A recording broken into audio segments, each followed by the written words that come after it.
Prime Minister Narendra Modi is now in Tokyo to hold summit talks with his Japanese counterpart Shinzo Abe after completing the first leg of his visit to the former imperial capital city of Kyoto. He is attending, in fact this morning he attended a function in a school there. India and Japan are likely to agree to launch a 2+2 security consultative framework involving their foreign and defense ministers. A new chapter is expected to be opened in India-Japan ties when the two leaders will focus on enhancing cooperation in the fields of defense and infrastructure besides boosting trade and investment. Well, let's go across to Vishnu Shom, who joins us from there. So Vishnu, a packed day ahead for the Prime Minister. He's already begun his meetings. Tell us what's happening and what's planned.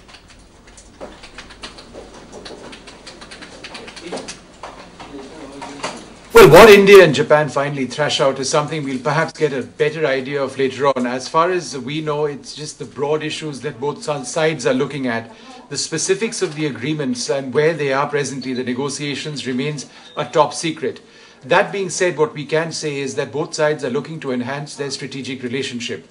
Now, where does this actually go between India and Japan is anybody's guess. Both countries believe that there needs to be an open permission to use international waterways.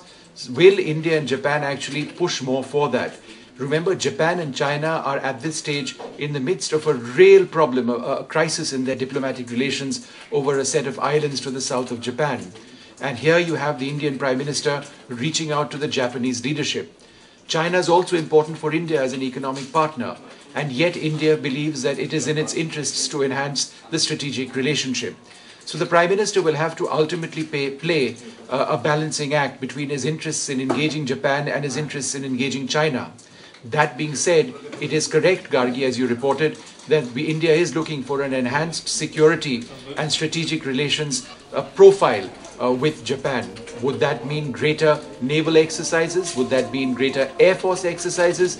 Can we expect the presence of, say, Japanese soldiers or Air Force officers in an aircraft in India? That all has to be hammered out. We don't know that as yet. But yes, that's certainly an important part of what's being discussed today. Several other issues as well. All right, Vishnu, thanks so much for joining us from the Vishnu Shom. They're reporting from Tokyo.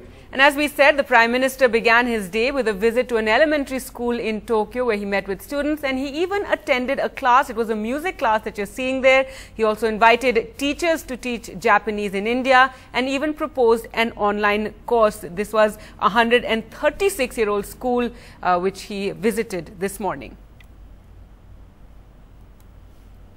And he even tweeted saying, "I know what it is when schools are destroyed due to earthquakes. I recall what happened in Anjar on 26 January in 2001. I was told that this school was destroyed on this day due to an earthquake and can see how reconstruction has happened. I'm grateful to you for giving me the opportunity to understand Japan's primary education system."